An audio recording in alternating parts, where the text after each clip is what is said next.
New Artist Spotlight Podcast. Hello, everybody, and welcome again to the New Artist Spotlight Podcast. I am your host, Origin Cross, joined today by my amazing co-host. Hi everyone, I'm Lisa Haden and it's so great to be back with you today. Today we are going to speak to a fantastic artist by the name of Lavender Fire. Hi Lavender. Hello, how y'all doing today? Good, thank you. How are you? Yeah, I'm pretty good. I'm feeling pretty good.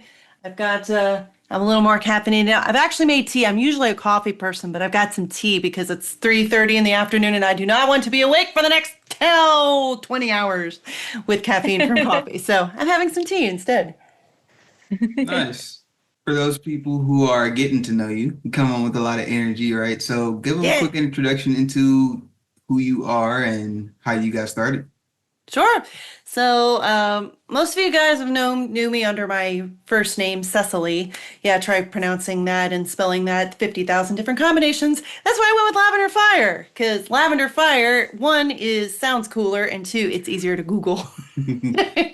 And yeah, like my real name, Cecilee, so many people that are like, oh, is it Cecilia? Is it Cicely? Is it Stephanie? Is it Leslie? And I'm like, no, it's neither of those. Let's do Lavender Fire because that sounds cooler.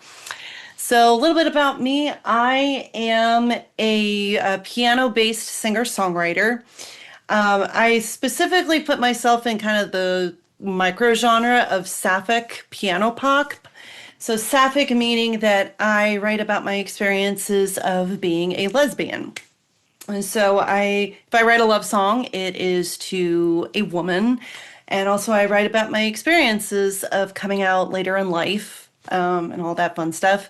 So that's what I do, and I'm very much influenced by people like Kate Bush, Tori Amos, a lot of the alternative ladies, especially the ones at the piano, because you don't really get a lot of piano singer-songwriters these days, and so it definitely makes me stand out at a local open mic night. I'm the one, hauling this big thing with me, 2 or 3 city blocks. And all that. So that's basically what I do. And I have always wanted to be some sort of recording artist. When I was a kid, I was immersed in a lot of music from my parents, a lot of 70s and 80s soft rock, some of which I still really like. When we get to the QuickFire, some of that's going to come up. And so I was always like fascinated. I used to think that literally the people that were like playing on the radio, I thought they were like playing live through the radio, like that kind of thing. And I was always fascinated, like, oh, how do people do this? And so I started learning in GarageBand and a lot of things like that. If I looking back at it, I would have been some sort of music production sort of major, but I wasn't. A lot of women just not really encouraged to do that at that time, but I'd always wanted to be a recording artist, and now I get to just record here in this lovely little room. In fact, you can even see the blue microphone over there. That is what I use for my vocals. That Yamaha DGX 230, yes, I know it's like 15 years old at this point, but hey, it is a workhorse. That thing has so many miles on it. I take that with me at all my gigs. So I get to record in this little space, and it's just really awesome that we're in the age where you don't have to go for like a $300 recording studio or like a $3,000 recording studio. I mean, you can do that stuff if you want to, but I can just record in this. And then, I have my wife and my dogs and my cats on the other side. It's very homey and I really enjoy it. Well, that's fantastic. I've got to be honest, that's exactly what I do. I record from home simply because, like you say, the recording studios and things like that are just so expensive and I can't justify spending that. And like you say, I think you feel more comfortable in your own home. I don't know about you, but when I record from home, because I'm in my own house, I just feel a bit more comfortable. So I think my vocals are perhaps a little bit stronger because I feel more confident. Oh, for sure. I mean, it's part of what, one of my favorites here, I mentioned Kate Bush. She built her own recording studio to record what eventually came out with Hounds of Love, which had Running Up That Hill and all that fun stuff on it. And she specifically wanted to record at home because she wanted to be around her family and all that. And so she had her mom coming by all the time with cups of tea and all this other stuff, and people kind of coming in and out. And so that's the kind of atmosphere I like to do. Because, yeah, it's just, you're something you feel comfortable in. And so you can all you want to. Do you get your wife to come in and have a listen and get her opinion on things? Oh, yeah. In fact, sometimes she actually burst in yesterday. I was recording a take of a very emotional song that may get released, and she didn't know I was recording. So she came in and like had like a funny outburst, and I was just like, shoot. But then other times I'm like, hey, honey, I wanna play you something, and so I'll play it for her either here or at the upright. I have an upright piano in the back room of my house. So, but she sits and she listens to stuff. It's good that like she takes interest, right, in lessons and everything like that. It's always good to have a supportive partner, I feel like. And I was gonna jump in. I was gonna say for me, I also record at home. This is, I guess, technically my studio as well. I want to do some stuff with it, but I haven't done anything. But for me, it's like I've always been the person that does just like a million takes of things. And so I'm like, I'm gonna waste so much time in a studio because in my mind, like I have to do it and I have to do it perfectly and I have to get it just this way or whatever. And I'm like, if I went to a studio with that, it would just end up costing so much more time and more money. So like this is kind of perfect, like you said, to live in this time period where we can do it all ourselves, do it exactly how we want to do it, get comfortable with it. But do you feel like there's a portion of like input from kind of like an external third party that could also be beneficial to get if you were in a type of environment where you were around like somebody who does music all the time? Like a little bit, yeah. I mean, I do have other friends, even within the NAS community, that I can go, hey, I'm kind of working on this. Do you think I should continue with it? And they'll be like, hey, yeah, sure. So I do think it is helpful to have other people you can kind of bounce stuff off of. Because I know for me, I'm very ADD, like, blah! And so I end up writing a lot of songs. And so I just kind of get lost in stuff, like kind of get lost in the weeds. And it's hard. I have to kind of let stuff sit for a little bit before I try and show it to people, or even to show it to my wife, because I want to make sure it's actually good. I'm like, I don't know if it is. I don't want to waste anybody's time. So, yeah. No, I completely understand that. Absolutely. So I read on your Spotify profile that you're looking to do some more gig work. I don't know when you wrote this, so have you been doing that, or is that something that's in the pipeline for you? Yeah, I actually have. So around where I am, I'm in southeastern Virginia. So like kind of Virginia Beach. So around here, it's a really vibrant music scene, and there's a lot of different open mic nights, and there's a lot of different genres.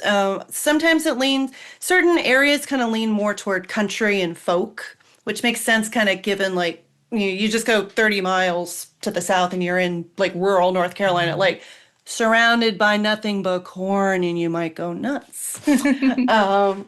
But then there's also like a big reggae scene. There's a lot of hip hop. There's a lot of R&B, and then a lot of singer-songwriters. And so I'm just connecting with other people within the scene and like going to other people's shows and things like that. And I've actually met this really cool guy who's trying to get some stuff going in kind of the southeastern Virginia, northeastern North Carolina area. And he's doing like showcase gigs, and so I actually got to do one with him about a month and a half ago, and then I've got one coming up on May 12th in Moyock, so it's just right across the border in North Carolina. So I am slowly getting stuff, but also I have a day job where I have to sit in front of the computer all day, and sometimes I'm just exhausted of like dealing with people. Ugh. And so sometimes I don't get to go out to support other friends' gigs and other open mic nights as much as I want to, but I'm slowly working on that. Because also it's just a matter of finding the venues where I would be a good fit. Because I don't want to show up to a venue where they're playing mostly country music and then I come out with like my la la la, and I don't have them go like, huh? I don't want to be booed off the stage or anything like that. So I'm slowly working on it. Fab. I completely get that. I remember once I'd been invited to join a radio station, and they still will play your tracks. So I was like, oh, fantastic. And then I listened to this station, and it was all awesome hip hop, rap music. And then my song just sounded so lame in comparison. Like it was just Oh no. nowhere near as fun. I've had that happen with playlists. They're like, hey, we're looking for new music with playlists. And I'm like, okay, sure, I'll pitch it. And then I go and listen to playlists like, oh, no, this ain't gonna work. No. I think that's a good like point you brought up too, just as far as like playlists right now, because especially when I remember in like 2020 when I was just like constantly pitching and I had nothing but time to just like try to push music out and everything. Coming across playlists where they're just like, oh, we want to get people on here, and like basically trying to build out stream teams so they would accept any and everything, and it didn't make sense to be a playlist. And then like if you listen to it, which they figured most people probably weren't going to listen to it anyway, you listen to it, it's just like, this is just the most random collection of music. Like this isn't anything that anybody outside of the people that they convinced to join this would ever go listen to for like a cohesive like type of music. All right. And so I think just the fact that you just mentioned that, right, and it kind of brings me to NAS, right, and this community where, I mean, we do have playlists, but we have genre specific playlists so that people can, you know, be with people that fit alongside them, and actually people listen to the things that are there and not just, oh, everybody just come here, we'll put your music here, and then you'll get some streams because you will be listening, you will play it, you won't really listen to it, but you will, you know. So talking just a little bit about NAS, right? Like, how did you initially come into NAS, and how long have you been with the group overall? So I found NAS through Twitter. So like I said, my day job, I like sit here literally at this desk and I take calls. And so I was kind of in a lull with calls. It was a slower day. And so I was on my computer and I just happened to find somebody tweeting about NAS. So, hey, all of those Twitter stuff, it does work because it brought me into it. And I was just like, okay, so this is a community for like indie musicians. Okay. Oh, that sounds cool. Okay, sure. Oh, it's free to join. Okay, sure. And that was, oh God, it was back when I was still doing music under Cecilee. I had just released Martyr. So I want to say that was 2022. So I think it's been almost 3 years. And in that time, I've loved being a part of NAS. I really do, because I like that we're all supportive of each other. I like the different collaborations between artists. Like I got played on UK radio from one of my collaborations. Like, and that was the coolest thing, because like I knew, like, it was Porcelain with Eleanor Collides, and he knew that he liked my stuff and I liked his stuff, and so he's like, hey, can you want to play piano on this? I was like, okay, cool. And so I got to play piano on it, and I got to sing on it. So I'm the one that's doing the pause apart, like doing my Kate Bushy thing, ethereal lady in the background. Just a frontier. So he told me when it was going to get played, and I was like, okay, cool. This is 5 hours behind me, because y'all are 5 hours behind me. It's a very convenient being on the U.S. East Coast, because it's like right in the middle of most things. And so I got to listen to it, and it was afternoon my time, and I was just like crying as I was listening to it, like, ah. So that's what I love about being in NAS, is like the collaborations and and meeting the different people and encountering music that's just as good as the stuff on the radio. But I love NAS. Oh yeah, I've even gotten, for a little while, one of my friends in the local music scene here was a part of it too. Like she's now kind of off doing much more stuff away from NAS, but she was a part of it for a while too. I could draw her in, like, hey, come on.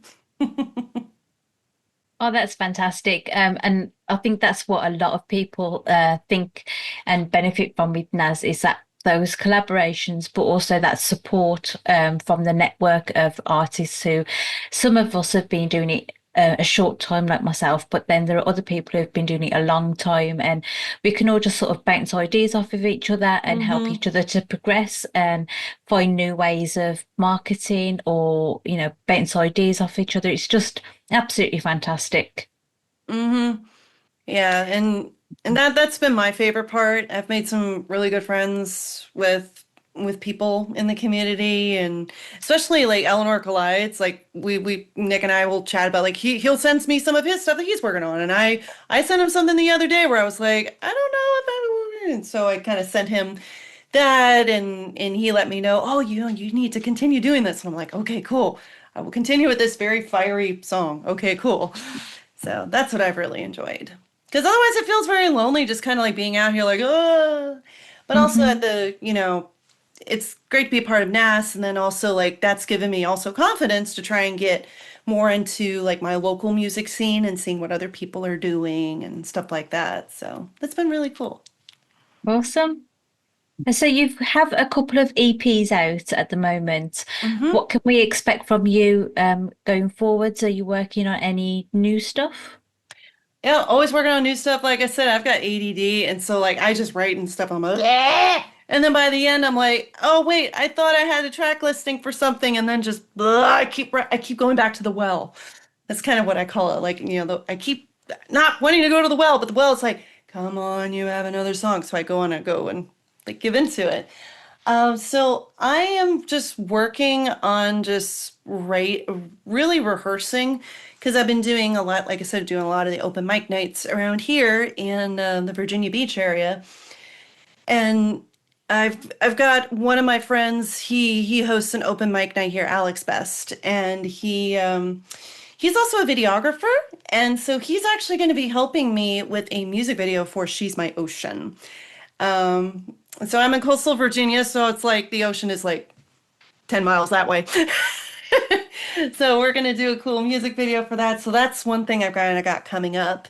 But as far as music goes, I'm just continuing to write music, and I think what I'm gonna do is like put out stuff about every 3 months, like kind of waterfall some releases, and just kind of see what happens with it. A lot of what I'm coming up with, it's very piano based, so some of it may be nothing more than just my piano and my voice, but also I also have little background vocals. I was a choir girl for a long time, and so I like to put in a lot of background vocals, a lot like a lot of my favorites, like Tori Amos and especially Kate Bush. Like Kate Bush, sometimes her background vocals are like telling a completely different story than what's going on here. And so that's what I got coming up. I'm constantly working on stuff and trying out new material in front of people at open mic nights, and some of like the songs that I want to release, like She's My Ocean, which is my latest, was tested in front of people to see like how people reacted and seeing if people liked it. And I also got to perform it on TV, so yay. Oh, tell us a little bit about that. Yeah, so one of my friends in the local scene, Jennifer Gamble, who also goes by Genesis, Jenasis, she was on the Hampton Roads show, which is it's a daily show on our local Fox affiliate. And I said to her, hey, how do I get on the show? And so she gave me the email address of the person to email. I emailed them, and then they emailed me back and said, "Hey, we have this slot here on March 28th. Would you be interested?" And I was like, "Hell yeah!" So I got in. That's how I got involved with that. I brought this here Yamaha DGX 230 and my stand and all that fun stuff. And it was a lot of fun being on TV. It was hard with the interview part because it was just they interviewed me and then I got to play a song. And so for the interview, it was very hard for me to just not keep going and going and going like the Energizer Bunny, because like the ADD, and also I was caffeinated. So, but it was a lot of fun, and like seeing like all the different like machines like coming in with the teleprompters, like they were just going by themselves. I'm like, oh my God, the robots, they're coming, and they have teleprompters. But it was a lot of fun, and there are a couple other local TV shows that I've been thinking about trying to be like, hey, can I come on and do my girl and piano thing? So we'll see what happens. But it was a lot of fun. I enjoyed that. Nice. And you talk about kind of being like all over the place a little bit, but I mean, when I look at your discography under Lavender Fire, right? It looks like Mhm. 3 EPs. There's a lead single, or there's a first song, and then it's a variation of that song, and then like 2 more songs. That Yep. seems like very consistent, and like you have a recipe that you're working with. Yeah, because that's what my voice teacher Charlotte Martin would do. Charlotte Martin, she's a singer-songwriter in her own right, and she does online vocal lessons. And so for a long time, I took like regular vocal lessons with her. Now I just kind of like we just I'm kind of doing my own thing, and she's got her stuff. But that's what she would do with her releases, and I like doing it that way because then you kind of like for some of my releases you have a cover on there, and so I do occasionally like to do cover songs, and so like having people hear my own interpretations of, hey, this more obscure Tori Amos song from an album nobody really talks about. And also like I do like having some sort of like another like reimagining of the song, like I did with She's My Ocean, where I have She's My Ocean, which is just the kind of girl and piano, and then I have the Atlantic mix, which is actually how I originally wrote the song. I originally wrote it over a beat. Because again, I'm sitting here with my computer and I'm bored and I'm just like, da, da, da, da, like I just start top lining kind of stuff. This time I didn't want to do a cover because I had my collaboration. So my on this EP that I've just released is a collaboration with my friend Jennifer Gamble. We wrote a song together called Fine Line, and that actually got picked up by a, a local magazine called Veer, Veer.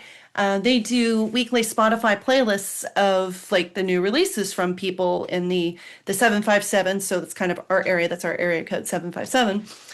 And it got picked up on that. So other people have been listening to it and they've enjoyed it. And then the final track on that is just kind of an exclusive B-side that I really like, but it doesn't feel like it would kind of keep it cohesively with what I'm thinking of eventually releasing. But that's how I like being consistent with that. So like you can expect there's the title track and then some sort of variation and then a couple other little things. Fantastic. I think that it's better to do it in a way that you feel comfortable with. So if you feel comfortable sticking to that structure and releasing 4 tracks at a time on an EP, I think that that's the best way to go. And also, I think it gives people a broader idea as to what your sound is and how it can vary, which is brilliant. And so what song is it you're going to be sharing with us today? Can you tell us a little bit about it?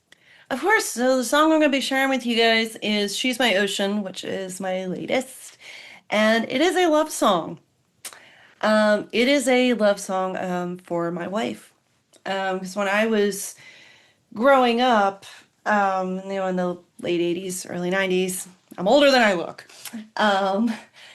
I got to hear a lot of love songs, and like and now I'm thinking about it, there's like one song I would have heard as a kid that actually like I hear it now, and it was a woman singing to another woman. It was a Damn, I Wish I Was Your Lover by Sophie B. Hawkins. But I never heard like love songs from a woman to another woman. That just they didn't play that on a mainstream radio stations growing up. And so I wanted to write the kind of song that I would have liked to have heard, where, it's a love song, but it's like a woman to another woman, because it's very different, like writing that kind of thing.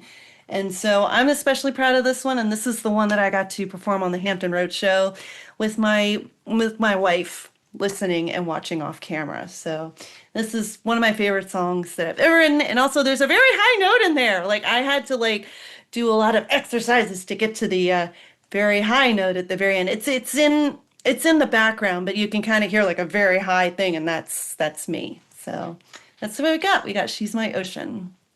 Well, give us the quick hit intro. So this is She's My Ocean by Lavender Fire.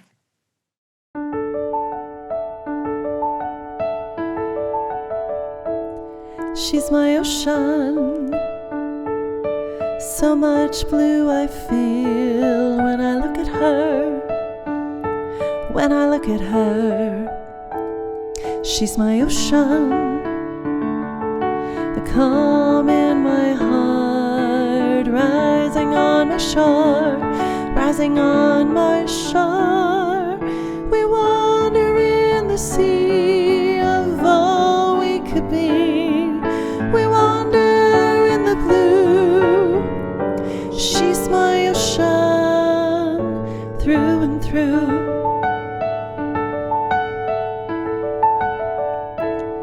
She's my ocean, waiting at my feet. So much to discover, so much to find. We wander in the sea of all we could be. We wander in the blue. She's my ocean, through and through.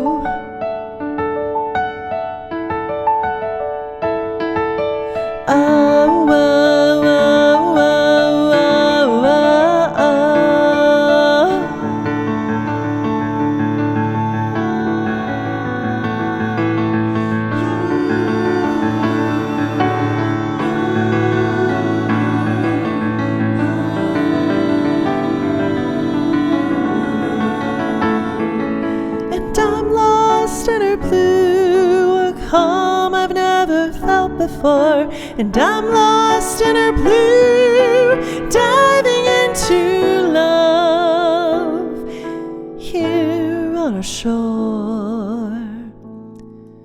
We wander in the sea of all we could be. We wander in the blue. She's my ocean, through and through. We wander in the sea of all we could be. We wander in the blue. She's my ocean, through and through.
So that was She's My Ocean by Lavender Fire. If you haven't heard it yet, well, obviously you have just heard it, but go stream all the other songs on that EP, as well as the alternative track, She's My Ocean, track 2. We've talked about sort of what you've got coming up in terms of releasing more music and stuff, but what would be the highlight of your career? Like, what are you hoping to achieve? Well, I just want to get like a good local following. Just kind of being able to just share my music with people who get it, people who love it. I mean, there's actually a couple of venues around here that are like have a mostly LGBT clientele that I want to pitch myself to. Especially these are ones that one of my other friends in the local scene, Cadence, Kadence, has also played, because they're non-binary, and so I'm like, ooh, I see there's stuff that they've done. So yeah, I'd like to play more shows. I'd like to get a good local following, and for me, kind of the pinnacle would actually be going on a tour. It would be kind of I don't know quite how I would do it, because that means that I would have to be away from the phones for a while for my job, but it would be really cool to be able to do that. And also another thing that would be really great, another pinnacle for me would be getting a Veer award. So like I said, Veer is a magazine around here, and they're big in the local music scene, and they also have their own award show, for which I was actually nominated in the folk acoustic category this last year, which was just like an utter surprise, like, oh my God. So winning an award with them would be really cool because that gives you more recognition locally. So every sometimes I kind of want to start like locally and then just kind of just spread out from there. Okay. Well, when you're ready to come to the UK, you can come and stay with me. Bring your wife and your dogs and cats with you. Oh, that would be cool. Because I would like to make it to Europe. Because like, oh yeah. Because I've been to Europe. I haven't been to the UK. I would love to go to the UK. I've been to France. So at least I'm an American who can say that she has traveled abroad. So I've been to France, but I would love to see. I would love to see you guys in the UK. I'd love to see more Europe and all that. Well, when you come, bring a brolly with you because it does rain here quite a bit. Okay, so the stereotype is true then. Yeah. Yes. Yeah. We can have all the weather in one day. It can start off rainy, it can go to sunny, then it can go blustery and windy, and then it can go torrential rain. Yeah, and that's all in the space of like an hour. Oh, wow. So I'm a nerd. So one of the things, I'm a nerd and I love Pokemon. And I'm playing through Pokemon Sword and Shield with my wife and I. And the world that is based on, Galar, is based on the UK. And there's actually parts of like the wild area where you can go and catch Pokemon, where like in one area it's like torrential rain, and then you go to the next part and it's suddenly sunny. And then the next part is snowy. I'm wondering if it's a referencing to that. Oh, it must be. Absolutely. Yeah, my mum lives about 30 minutes away from me, and her weather forecast is totally different to mine. It's like she's in a different country. Oh my Totally gosh. different. Yeah. But I've got access to her Ring doorbell. So, it'll be pouring down with rain. I look at my mum's house and it's nice and sunny. I'm like, oh, God's sake, why can't I get the sun? Yeah, seriously, man. A couple things you mentioned, right? Vocal lessons and growing up in choir. I also grew up in choir. So talking about finding your voice and developing it and growing it, right? Kind of what was your journey like with that? It was long. It was arduous. So like I kind of started off not liking my voice a lot, because when I was taking vocal lessons, I had to do classical. It was classical or musical theater, and neither of which I really liked that much. So I felt like I was constantly like put into a box, and then I was trying to write my own stuff, and it was like, it was not working. So it was through a lot of work and kind of growing as a person that really helped me to like find my voice. And so that's something that I do in one of my side jobs is I work with School of Rock, which in the US, they have franchises all over the place. And it's just a music school for kids, and they go and they perform at local venues, and they have like different themes, like, oh, this quarter this class is gonna play the Beatles, this one's gonna play Rolling Stones, and then next we're gonna do women of the 90s. And it's all about getting kids to perform in like in a performance setting other than just like the formal band and choir that I used to do. And so that's what I do with my students. Like I do voice lessons with students, and I'm always all about like, what do you like to sing and what are your strengths as a singer? Like I sometimes had teachers that told me, well, you can't do this and you can't do that. And instead I'm more like, oh, well, you've got a really cool breathy voice. Let's sing some Billie Eilish. Or, hey, you like singing Mitski. Okay, let's sing some Mitski. And that's because I want the kids to know that your voice is unique and there's nothing wrong with it. And so I want to be for them the kind of teacher that I would have liked to have been. That's really cool. Yeah, like you, my music teacher, my singing teacher, was very classical, and she did not like my common accent whatsoever. So I Oh, was, I was forced to sing songs in Latin for ages and ages. Don't even know Latin. I've got no idea what I was singing. It could have been racial slurs for all I know, but I did not enjoy it. So with regards to finding your voice, obviously it does make a difference with respect to your teacher and what sort of songs you're being told to sing. hmm But also, I think that there are some people who are influenced by the songs that they listen to, their music artists, and they try to adapt their own voice to sing Yep. like someone else. So would hmm you say that you've fell victim to that, and how do you go around that with your students? Yeah, oh, for sure. Fell victim to that. Because, like, when I was growing up, a lot of the stuff I was listening to were like, Celine Dion and Mariah Carey. That's the stuff that my parents were listening to. And so I just kind of got this impression from an early age that being loud is supposed to equals great singing. No, it doesn't. Ask any French language singer. No, like the French don't do that. And well, of course, that's a completely different ball of wax. But I fell victim to it, and that's what held me back for a long time. It's because I thought, well, I was told I can't belt, and I blah, blah, blah, blah, blah, blah. I never had a teacher that was willing to say, hey, this is what you can do. Let's get songs that work for you and what your voice can do. And so, that's why I think it's important when I like to have my students, I would be like, okay, what are you interested? What would you like to sing? And so I have this one student, I've had her for the last couple of years, and she likes Billie Eilish. She's introduced me to all sorts of stuff, like from TikTok and all that, because she's young. She was born in 2010. I'm young enough I could have birthed her. Oh God. Um, Even like we were talking about something in her mom, she said, "Oh yeah, my mom is like about your age," and I'm like, "Oh my God."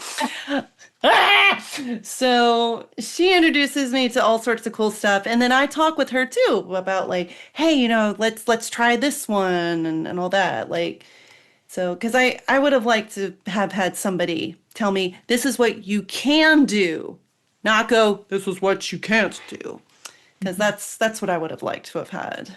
Absolutely. You have to be positive when it comes to things like this, because otherwise you can completely destroy someone's confidence to the point where they just stop singing altogether, Yeah. because it's all negative rather than, yes, there are things you can't do, but let's focus on all the things you can do.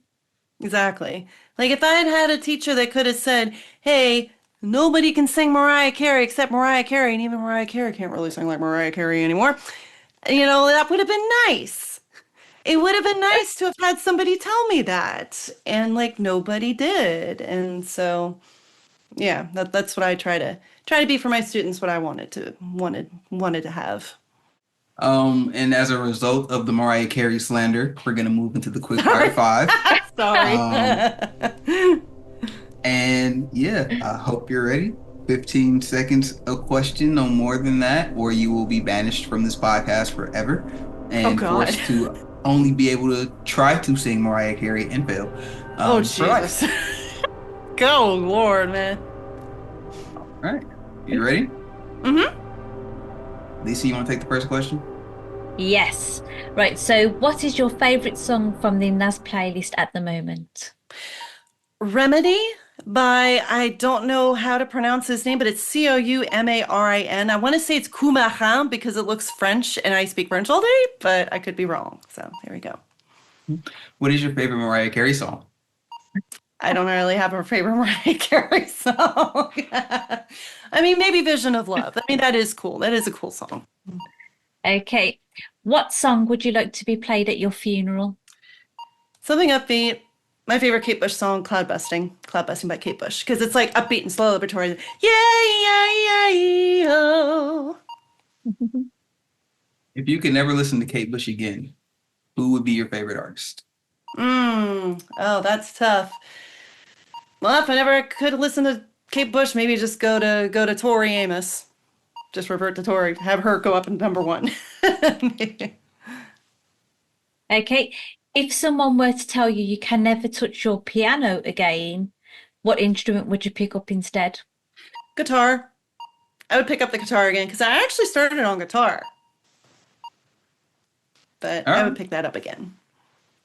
Well, all right. You did not miss a single question, so you are not banished. Good Yeah, job. go me. Woo! Yeah. I actually think that was the quickest quickfire we've had. Really? Okay. It might be. I don't know. We might need to put a timer on it. Want to thank you for coming on, spending some time with us. Want to give you the opportunity to get any words out to our audience that you might want to share, and tell them where they could go find you and listen to you and stalk you. So you can find me on all social networks, Lavender Fire. It's lavenderfiremusic.com. I'm also on Blue Sky, Lavender Fire music. And I'm kind of on Twitter, but I don't really tweet that much anymore. But also Lavender Fire Muth, because music was like too many syllables. Or too many letters. And also you can find me on Spotify and Apple Music and wherever you get your music and things like that. Awesome. Thank you again for joining us. I want to send a thank you to everybody who is helping support the podcast, the community, and everything that we have going on here, getting us opportunities to be on radio and just every platform possible at this point. Thank you guys for all that you do. Thank you for joining us. And Lisa, just thank you for being awesome as always. Mm-hmm. And you, thank you. You shouldn't have. Peace out, everybody. Bye. Bye. Au revoir. New artist spot.